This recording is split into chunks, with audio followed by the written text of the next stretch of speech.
Hello, everyone. This is Rusty Gilligan from Mac and Trouble, and you're listening to Superheroes Speak. When creative forces collide, they do great things.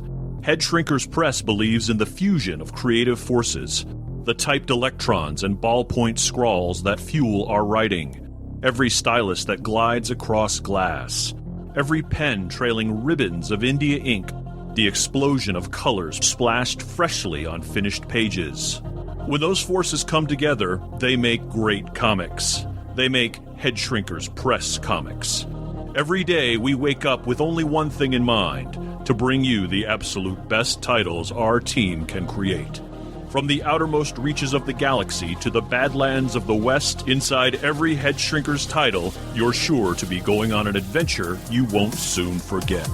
Let us show you what happens when creative forces collide. Visit us right now at www.headshrinkerspress.com or come chat with us on our Facebook page. Head Shrinkers Press, where creative forces collide. Welcome to the continued podcast adventures of three opinionated guys with mics and too much free time. Strong enough to stop a speeding movie rumor, more powerful than a bad comic book event, able to waste hours of time asking stupid questions to people who have better things to do. It's Dave, Ben, and John. It's Superhero Speak. Hey everyone, you're listening to Superhero Speak, and I'm your host Dave. And John. And Ben's off this week, of course. It's an interview. No, sorry. Inside joke. No. This week we have actually three very special guests with us. We have a comic book team that consists of a father and a son and an artist, and they're here to tell us about their book Sheppard, plus how they got interested in doing comics. So first we have Andrea. I just did it. I knew I was going to do it. You are awesome, Dave. You are so Andrea. awesome. Andrea Molinari. Good job. Roberto Molinari. Yep. And Ryan Showers. How are you guys doing? Doing solid. Same. So we'll start with the father. Andrea, you can do Andrea, it. yes. Practice. Yes. Start with Andrea. So tell us a little bit about Sheppard and where it came about from. Well, in a nutshell, it was a nightmare and extremely powerful. I woke up, heart pounding, beating out of my chest, and it was a nightmare that I dreamed that my son Roberto, my co-writer, that he had died of a drug overdose, and it was incredibly intense. I say this to people all the time. It's like when I have a dream, I'm sure like most people, it kind of a couple minutes after the dream, after you wake up, it's it's like sand going through your fingers and it's gone. But this dream was very different. It stuck with me. I woke up very upset, and I talked to my wife about it, and she was horrified, understandably so. And then I told Roberto, and Roberto thought, hell, this is really cool. I was like, well, no, it's not cool. You died of a friggin' overdose. This is not cool. This is decidedly the opposite of cool. He was obviously he was pretty upset about it.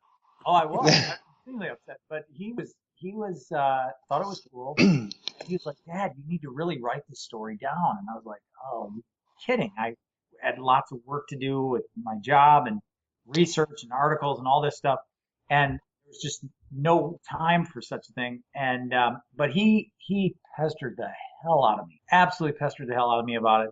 And finally, it was in June of 2011, I had a break in my schedule where I knew that I actually had a couple of months off, and he got wind of that. I made the mistake of mentioning it, and he was like, Dad, this is your opportunity, write this, and he just wouldn't let up. So I'm like, okay, I will give it a try. I'm fully expecting that this is not going to work. This is going to flame out, and then I will at least say that I tried and get him off my back.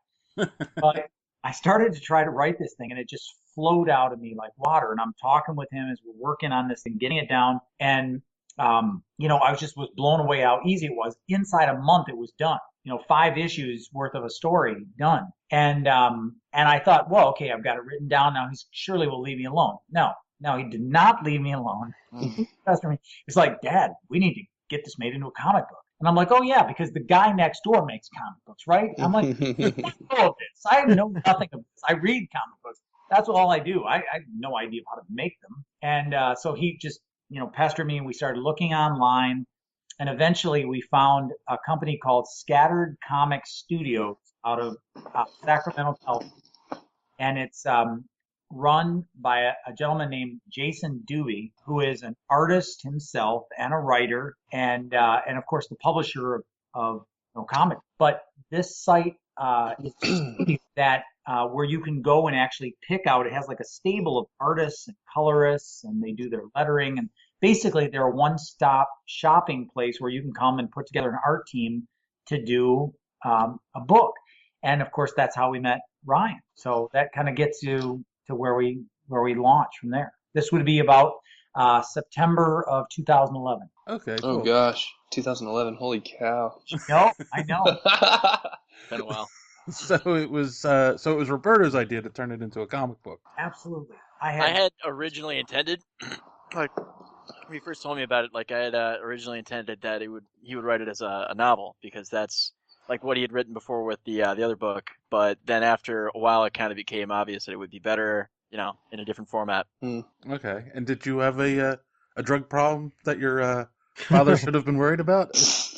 Actually, pretty straight edge. So, I mean, obviously now that I'm over 21, I do drink occasionally. But other than that, I'm not really into the drugs thing. So, kind of a baseless fear, if you ask me. Okay.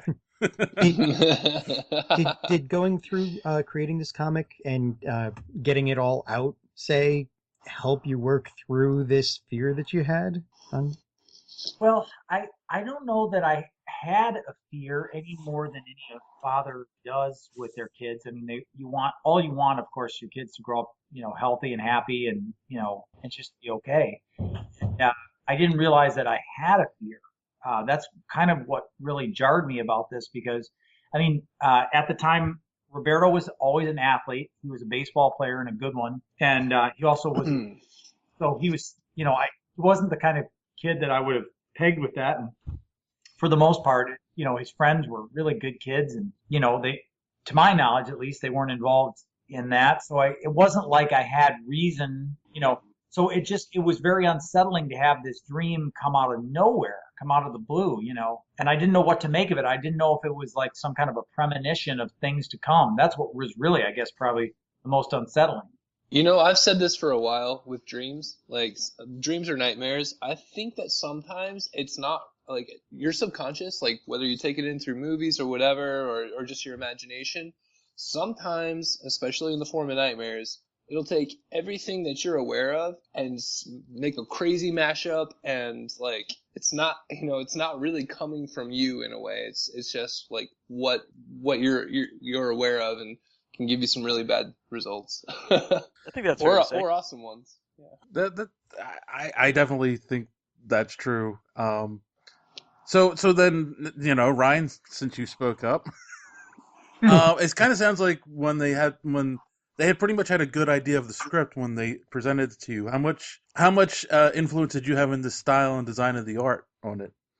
That was, I mean, basically when working with Scattered, like when a writer comes to you, they have a written description, and then you just use your imagination to go from there, send it to them, they approve it or they don't. This was a little different with this project because there was actually a fellow that did the first issue. There was a guy before me, Okay. And so there was already kind of a visual style, and I did my own take on that. We're not showing screenshots. It was he wasn't such like a business suit. Like there was no tie, there was no suit. It was more tattered and like stuff wrapped around his wrists and whatever. But we eventually went back to pretty much what the original artist did. So I kind of already had a look to go for that was already drawn out for me, just to draw it the way that I would. So yeah. Okay. But did you feel like you got to play a little bit, and present your style to it, Oh yeah, I mean, absolutely. Like I was drawing it from scratch. So I mean, reading the script, there was definitely places where I had to extend the panels further, or I had to. I would talk to Andrea about extending panels further, just because what the script was introducing really needed more space to make it flow and make it coherent to the reader. So I definitely got to do some fun nuances there when they got approved. So Cool. So Andrea, I did a little research. You have a doctorate. Yes, I do. Yeah. So I mean, I'm kind of like, I'm sure our listeners are curious at why someone with a doctorate, again, would do a comic book as opposed to a novel if they were, Do you have a love of comic books? Absolutely. From the time I was a little child, I grew up in the area. I was born in 1967, and so I kind of grew up in the shadow of the Adam West, Burt Ward Batman kind of thing. And then, of course, O'Neill and Adams, Batman, Green Arrow, that sort of thing.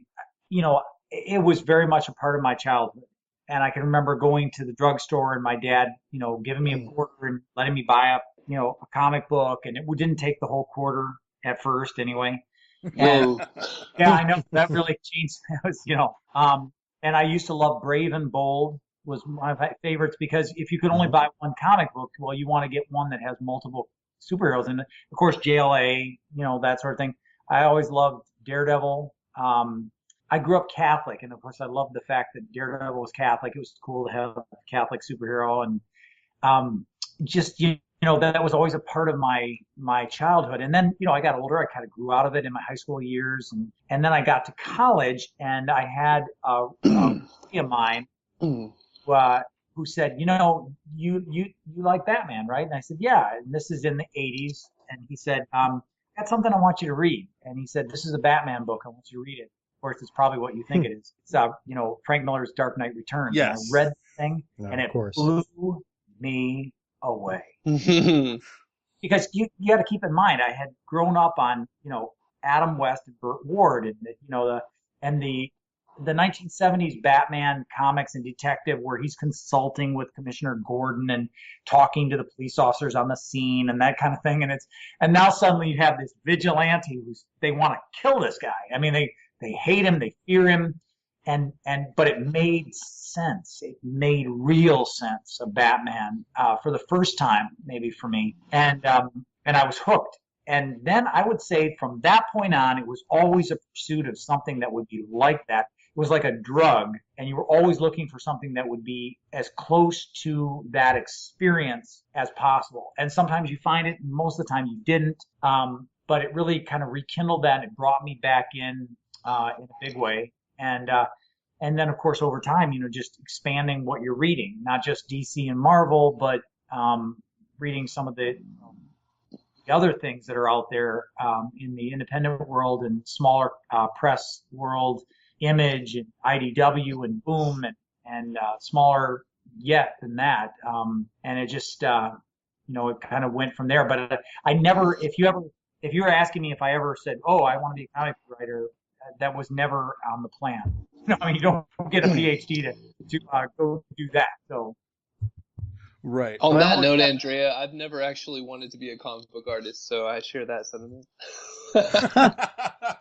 Okay. So I can understand accidentally, falling into, hey, I've got an idea. Oh, wait, it became a comic. How did that happen?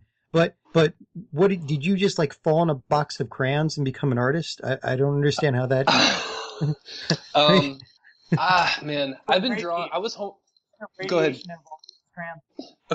Say again. You were breaking up, Andrea. I'm just saying that I think there was radiation involved in those crayons, Ryan. I love uranium green. Yeah, I love illustration, but I don't read comic books. I do read some manga, not so much these days. And when I do, I'm very loosely tied to this story. Not that I don't like a good story, but I'm obsessed with illustration. I'm obsessed with cool images. My personal art, when I want to sit down and do something for myself and sometimes sell it if someone wants to buy it. It's just a one-off image. It can be on a canvas, watercolor paper. Watercoloring is my favorite medium, pretty much. The reason I ended up at Scattered Comics was because I was working at an IHOP in a small small town in Texas, and my girlfriend at the time knew Jason Dubé, the owner of Scattered Comic Studios, and hit him up, said, "Hey, my boyfriend draws. He needs more work. He's not getting his artist needs fulfilled out here in the middle of nowhere." So She was just killing two birds with one stone with that. Yeah, definitely. So yeah, I started working for him and started doing comic books, and I had to start paying more. Like I have a decent manga collection, and I had to really start doing research on paneling and like what's acceptable, what's not acceptable. Just like self-research on what makes something catch your eye and how to follow. And I don't know that I ever really got it down real well, but yeah, whatever. That's the second time we've heard from the second time that I remember, because I've got the memory of goldfish, but the second time I remember an artist talking about how they went from just like single stills to comic book and having to go to panel format and learn how to do different angles and that sort of thing. So, and you self-taught that whole So okay, but since you've gotten into comics, working in comics, have you gone back and read anything? Like, have you read The Dark Knight Returns? No, I'm actually not. I don't. I hope this doesn't sound offensive. I'm not into superheroes. Like, I don't. Like, I actually hate Superman. Like, I strongly dislike Superman. And I'm just not drawn to superheroes. Like, well, then you should be reading The Dark Knight Returns if you don't like Superman. No. He should be reading One Punch Man, but that's it. I've heard that's a sweet anime. One Punch Man. The manga is really good too, and cool. It is about the anti-Superman. So. Okay. I mean, Batman is one of the coolest guys just because he doesn't have powers. Like, I don't know. Yeah. I mean, I don't have like super well developed thoughts. I'm just not drawn to it. Like, I can't really articulate my opinion. I'm just not drawn to it. So, but ghosts are okay. Yeah, they's cool. And Roberto, how about you? Where do you stand in fandom for comics? Obviously, I like comic books. I mean, in my case, anyway. I would say I read them pretty early on, mostly because that was like my understanding is that's what Dad used to get me into reading. Like he read comic books to me to like get me into reading at all, like as a small child. And then he kind of, bought comics for me consistently, while I was growing up. And then around, I don't know, like, what do you think? Like maybe 9 to 10 years old, I started like asking for like parts of his collection to read. Sweet. You brought him up right. Yeah. I mean, he had, like, the thing is my dad's got like the long boxes of like a lot of different runs. Like one of the ones that I read when I was fairly young is Robin. I don't remember who wrote it because it's been a long time. Chuck Dixon. Yeah. Well, there you go. So Chuck Dixon's Robin. Tim Drake version, basically, of Robin. The one with the original red Robin cover, and they had like 5 different covers. I've got that one. And that was like one example of the runs that I read from him. And then it kind of, I don't know, my taste kind of changed as I got older, like towards, like I was really into Invincible until I left for college. And then, I mean, basically the second I left for college, I stopped having as much access to comics just because I was away, like obviously not living with my dad anymore. So, whereas before I could just be like, hey Dad, hand this stuff over, and then he would just give it to me and I would read it. Now it's a lot more difficult to actually get my hands on this stuff. So, at this point, it's like, I just read whatever he sends to me. Okay. I mean, there is Amazon. That's true. And of course, Marvel.com, you can get the unlimited subscription and, read it on your iPad whenever you want. Yeah, we do have that. That is an incredible thing. I mean, I am stunned that DC hasn't copied that. DC always seems just a beat slow with this stuff. The thing that I would say Berto and I are the biggest fans of Mike Mignola. Basically, anything Mignola writes, I think he's the best writer out there, bar none.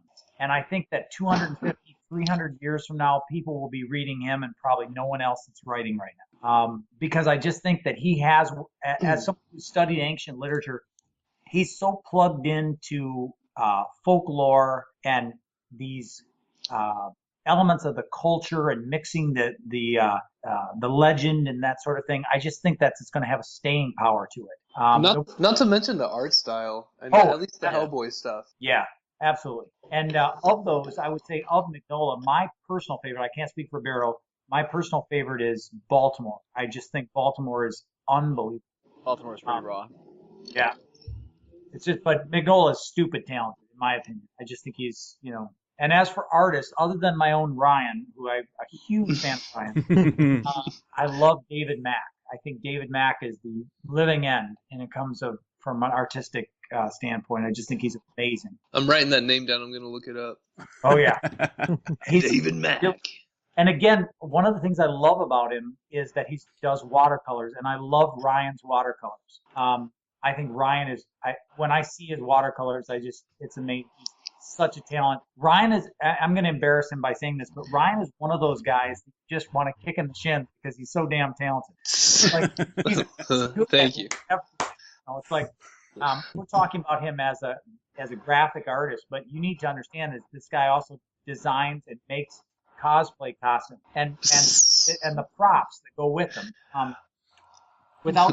Without blowing our horn too much, if you look at the Facebook page for the Sheppard, I actually put a lot of his stuff on there from his DeviantArt page, which is Score 6, right, Ryan? Score 6? Yeah, I'm not too active online these days, but you should. I'm still creating, but yeah. Yeah, but he's just good at so many things, and like I said, he's irritating because he doesn't even know how talented he is. Seriously, he's not aware. It's like it comes. Oh gosh. He's one of those guys. So like I said, you want to kick him in the shins because he's just that good. Well, thank you. So Nice. So the Sheppard, how many parts? Because it's a graphic novel now, right? So how many? It is. How many issues is it? 5 issues, and it's on Comixology, Drive-Thru Comics, Google Books. There's a bunch of different formats that it's on, but it is 5 issues. Caliber Comics, our publisher, and by the way, they were the original publishers of The Crow, and I'm proud to say that there are a lot of major league creators that got their start at Caliber. Brian Michael Bendis, Ed Brubaker, David Mack, the guy that I was talking about, Guy Davis. There's a bunch, just a list of them, and our publisher is Gary Reed. A lot of really fine talent that comes out of there. I'm hoping that we can live up to that. Their focus is very much digital. Now they do things through, Diamond and distribution like that. And the Sheppard has been, by the way, distributed. We're very proud to say we've been distributed through Diamond. Very cool. That's a big deal. Because it's hard for you need to understand, it's extremely hard for a small press to get space in Diamond simply because, the amount of money that Diamond can make off of using that space for a bigger press, IDW or Marvel or DC or Boom or somebody like that, Image, they're going to make a lot more money off that, whereas opposed to Caliber, which is a smaller press, it just doesn't have the punch that some of these bigger guys do. So it was a big honor for us, and in November we were part of their previews. We're really proud of that, and really grateful, honored that that Diamond saw us, looked at us, and saw us as worthy of being included. So. And I didn't even know, personally, I didn't even know the gravity of that, not being a comic book reader until that happened. That's really sweet. Like, I brought it up to a friend of mine that reads comics. I said Diamond, and they just snapped into the conversation right away. Like, they already knew what I was trying to barely talk about because I didn't really know what I was talking about. So. See, this is what I'm talking about with Ryan. It's like, he does these one-offs, and then he stumbles into comics, and oh, by the way, does the artwork that propels us into Diamond. This is what I'm talking about. This is why we all want to kick in the chin. Oh gosh. Nice. So is there a plan to do any more issues? Maybe do a second story, or it's already done, David. Yep. We, Roberto and I, actually this summer finished the sequel, which is called The Path of Souls, The Sheppard, The Path of Souls. Mm-hmm. And 6 issues, and Ryan is signed on. He's not going to be the only artist, but he's going to be he's going to start it off, and he's going to do one of the story arcs. It's kind of an anthology collection. And Beryl and I actually have charted out stories for arcs 3 and 4 already. So we are very much serious about taking this thing and Yeah, running. the plan is, like I've said this to Dad before, like the plan is to to work on this until we're both dead. I'm hoping to get there before him. So Well, if there's a rift, that kind of complicates things. Yeah. It's David.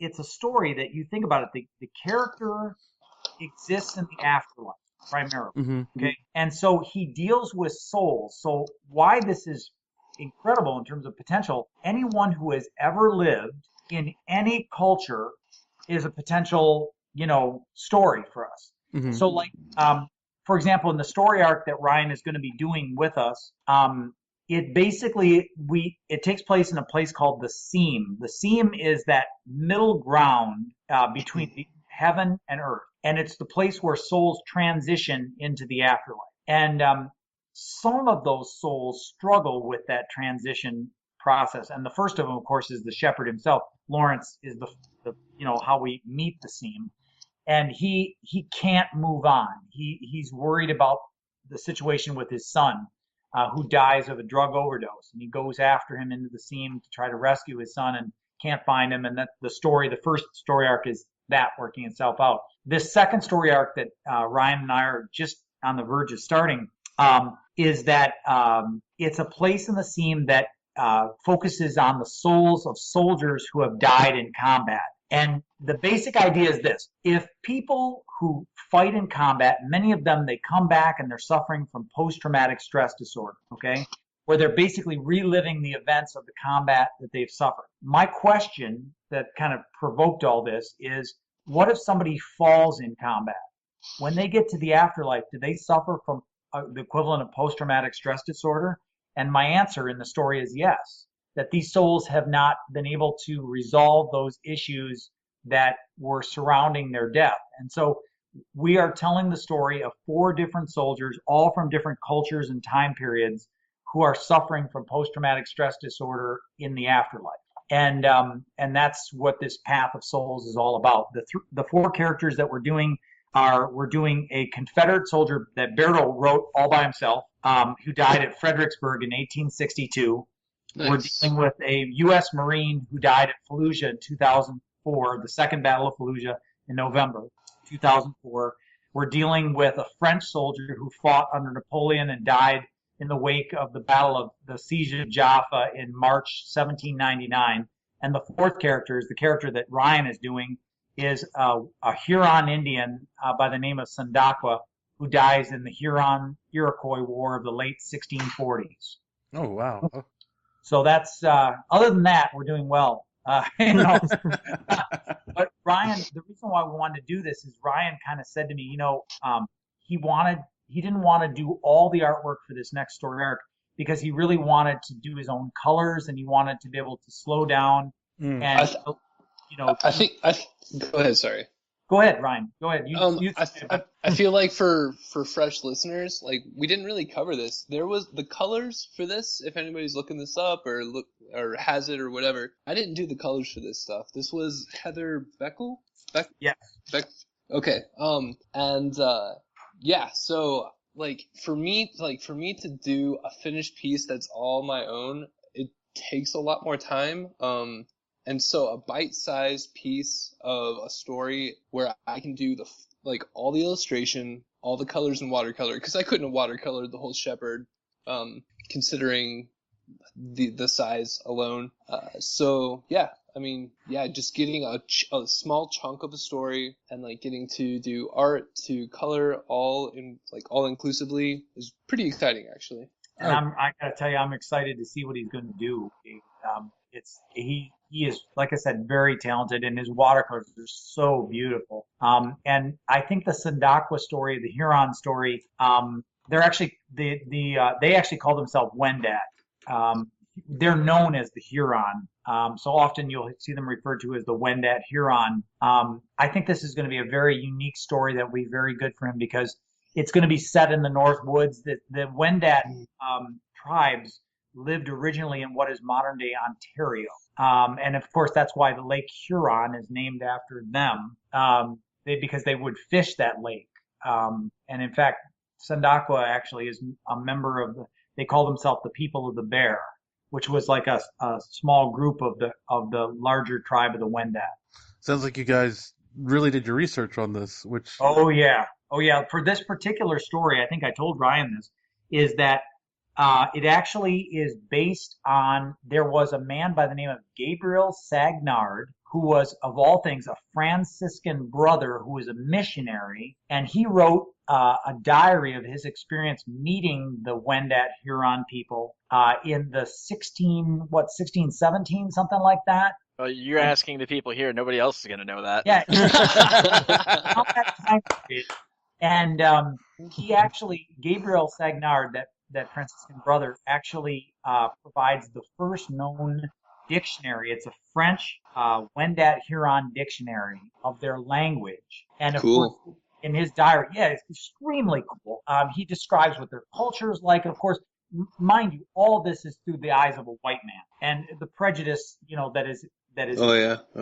Time period. But even with that prejudice, the culture that comes across the Wendat Huron are amazing people. I mean, they're really a fascinating culture, and so I'm just really excited to see what somebody like Ryan with his talent is going to do. It's just a really amazing story. And of course, the Iroquois are actually cousins. They're actually related to the Huron, and there's all this bad blood between them. They hate each other, and they fight these series of wars, and they actually they kidnap and capture people, and then take those people and put them into their tribe. They call them technically adoption wars, where they replenish their losses in combat by adopting the prisoner of war that they take. It's a really fascinating. That just like your voice just totally dropped out there for a second. Sorry about that. I'm a complete geek, I guess, for all this. But so anyway, that's way more. Basically, what he's saying is no pressure. No pressure. Hello everyone! Outpouring Comics is proud to announce Doodle. This new title will feature head sketches of various celebrities amongst others in the unique style of Caleb Temple. This 56-page picture book is set to release on March 18th. Take advantage of our pre-order discount at outpouringcomics.storeenvy.com today. And while you're there, check out our other great titles at www.outpouringcomics.com. Thank you!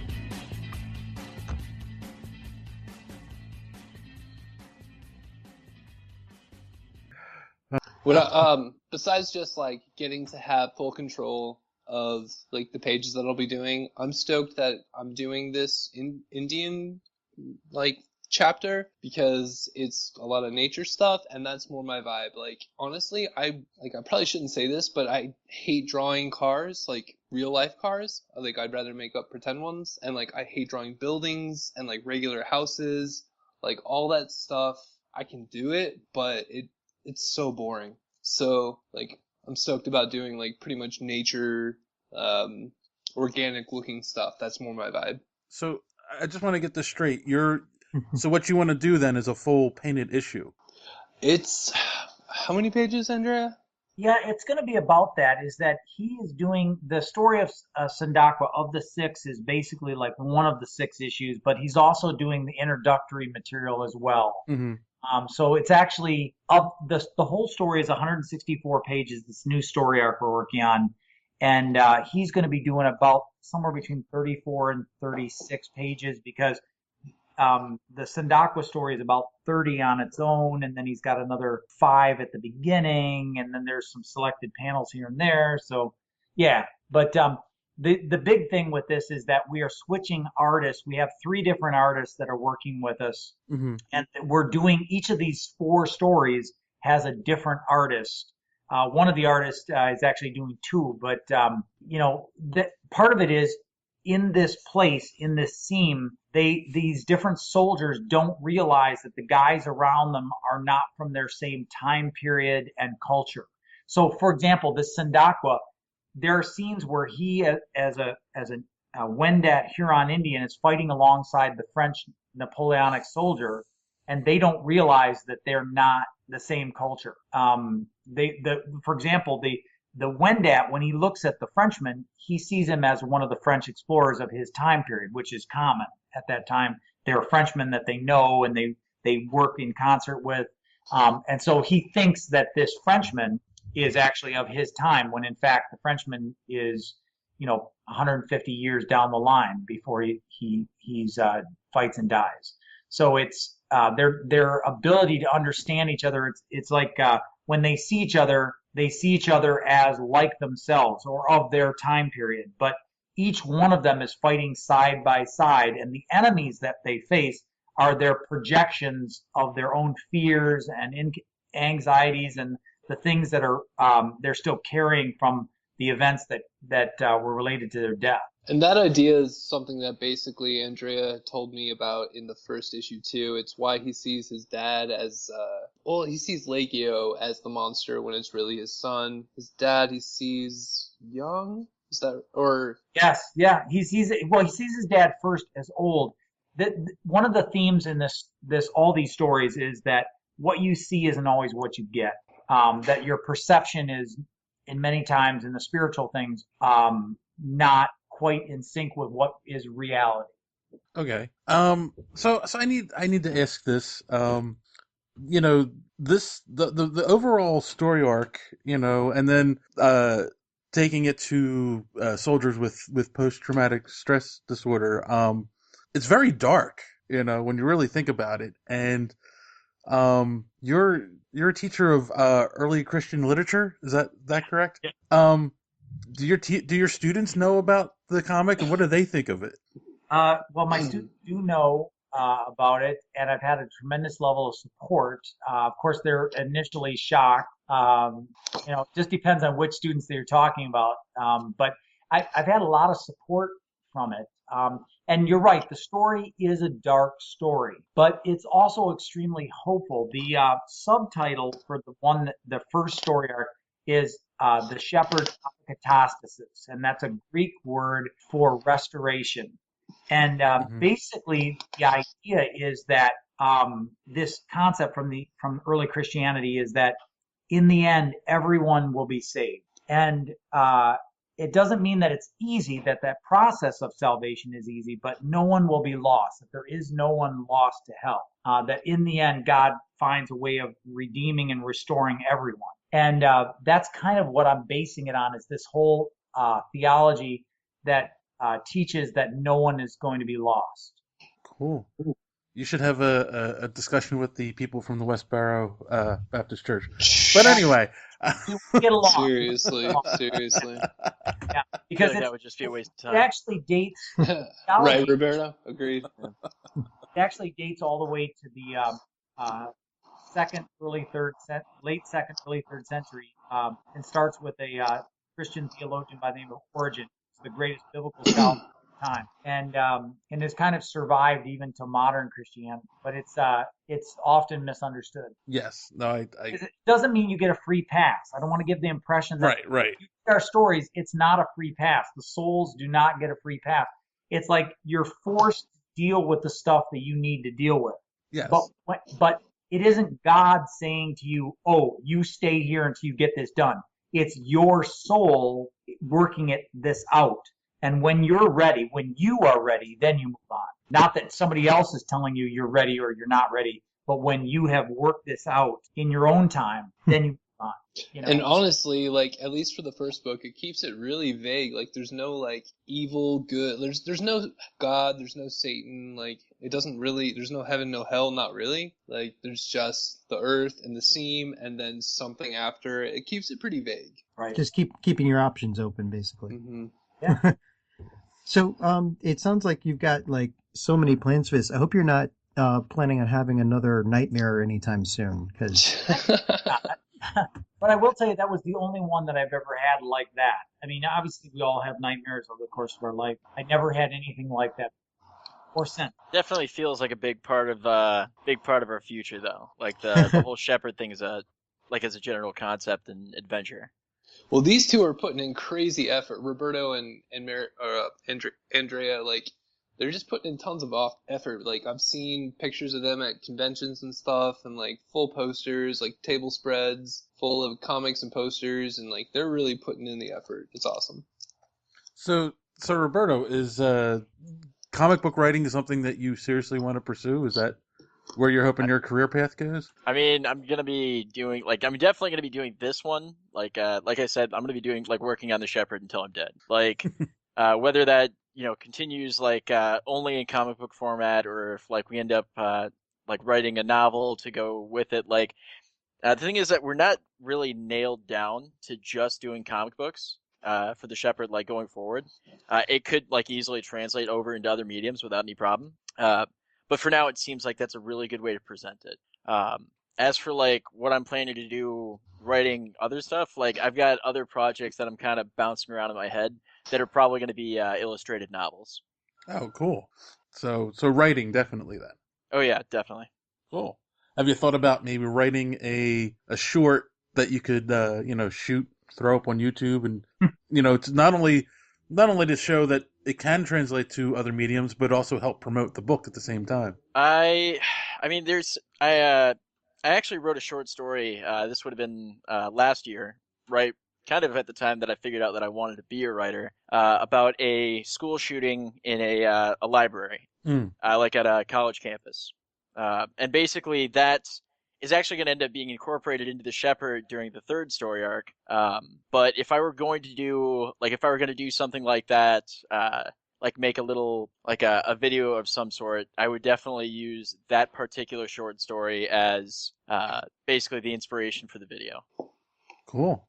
Probably I don't want to cut you off or anything. No, go ahead. That's probably the in terms of something that's so short, because it was only it was somewhere 6 to 8 pages or something like that, and that's probably some of the the most powerful writing that I've done so far. I think you could ask Dad his opinion on it, but I agree. Good, cool. No, and I only bring it up because our most recent guest before you guys, he was a comedian in an improv group, and decided he wanted to get into producing and acting, and he just made his own short, and he never filmed anything before. He just figured out how to do it and put it up, and the rest is history. So that's how it's done. Exactly. Don't ever be afraid to try something new, Oh, yeah. So all right, so we're we still got some time left. So we were talking about this before we started recording. So we'll get into a little bit now. Oh no. We're gonna go around the room with our three guests. What was the last superhero movie you saw? And we can start with Roberto. Actually, the last one I saw was Deadpool. Okay. Yeah, I just saw that in theaters. Oh, you just saw it? Okay, what'd you think? I thought Deadpool. I thought it was entertaining.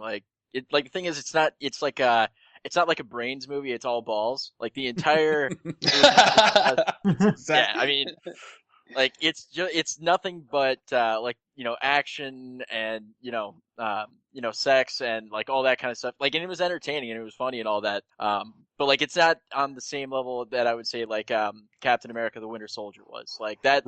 Captain America: The Winter Soldier is an objectively better movie. Whereas Deadpool was just really entertaining. Okay, cool. And then Ryan, what were you saying the last one you saw? I don't even know. The last movie I saw in a theater was Star Wars 2. I'm not actually a Star Wars fan. I just went.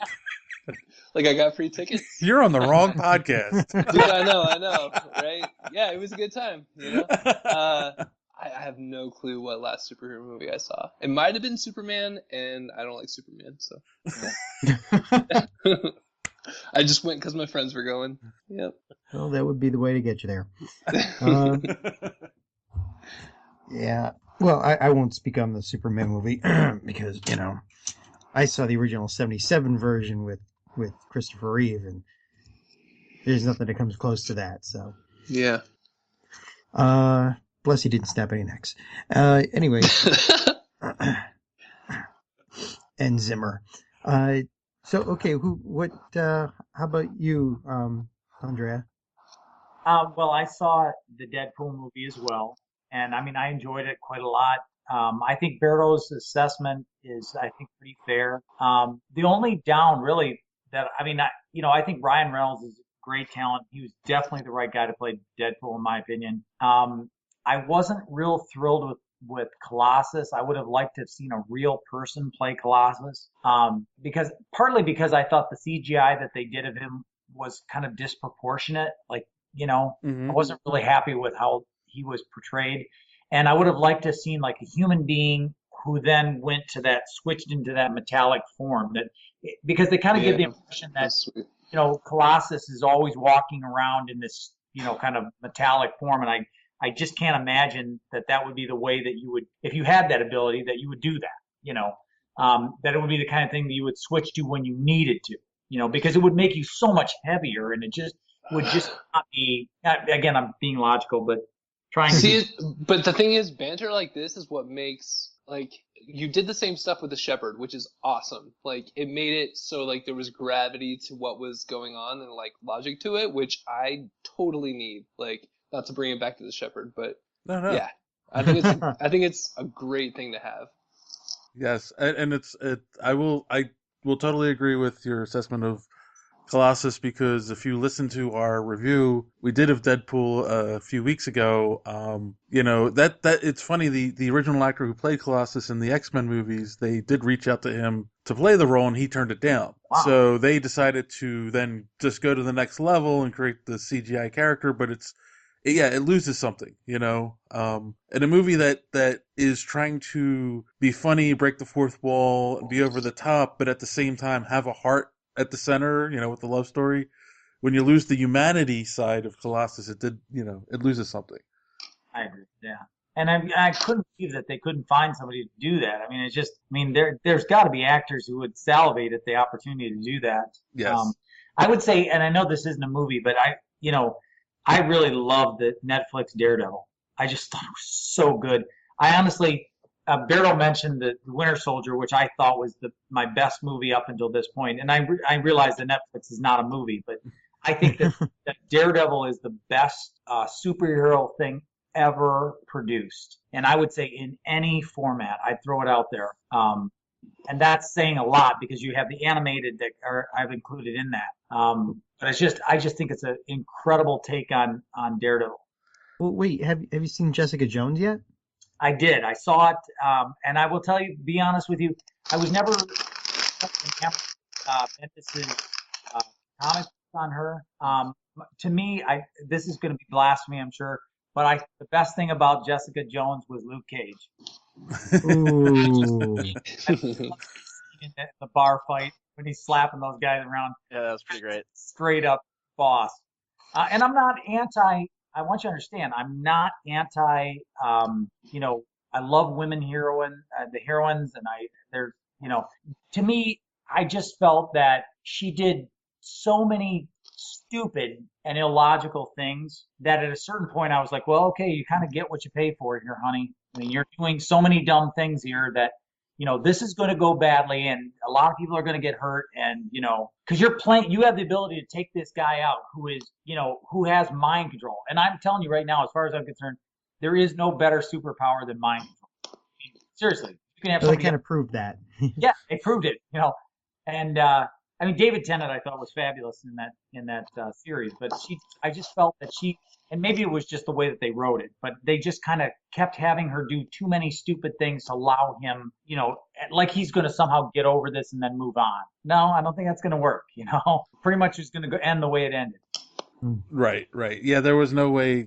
That's the only way it could have ended. But I kind of feel that the love for and Daredevil was amazing. Don't get me wrong, but it might be the Catholic in you that loves that, loves Daredevil so much. That's okay. That's all right. But and I'm not like, if you don't agree with me, you're, somehow wrong or something like that. That's my opinion. But I am definitely looking forward to Luke Cage coming out, and I got to tell you, I love Iron Fist. I can hardly wait to see that. I just think these are going to be awesome. I'm definitely looking forward to the new Daredevil coming out in a few days. Yes. Yeah. Punisher, I think, will be very intriguing to see John Baratheon. I think that was a great call in terms of casting. And it's a theme, they're definitely pushing the theme of, Daredevil's one bad day away from becoming the Punisher, and it's a theme I'd like to see Warner Brothers push it with Batman in a movie, but I don't know if we'll ever get there. Now that Batman's always been such a good guy. You could do a Red Hood and kind of juxtapose Batman and Red Hood, because I think Red Hood, Jason Todd's Red Hood is kind of Batman on a bad day. Yeah. That's true. But Ben Affleck, I don't know if we can we can trust him.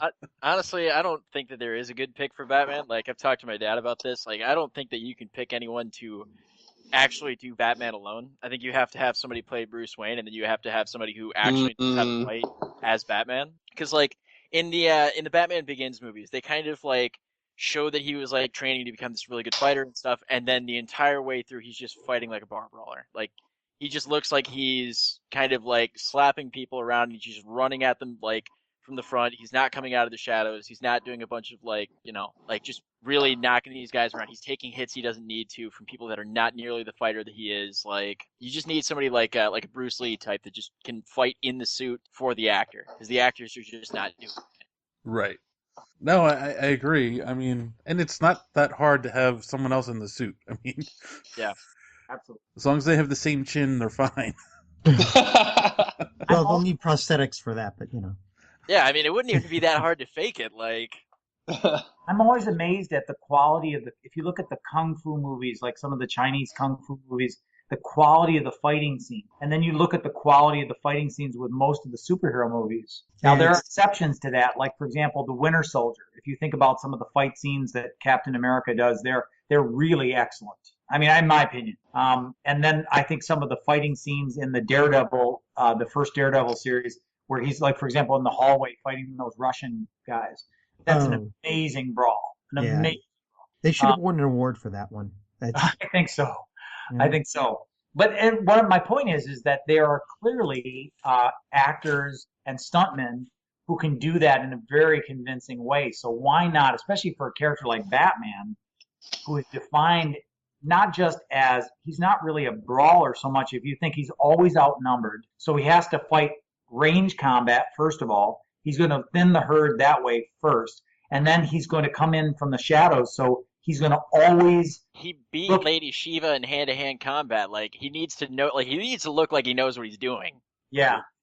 That's a good way of putting it. He's got to be a one-punch kind of guy. I'm not standing here throwing 3 or 4 or 5, exchanging blows with you. I'm going to hit you and put you down the first time I hit you.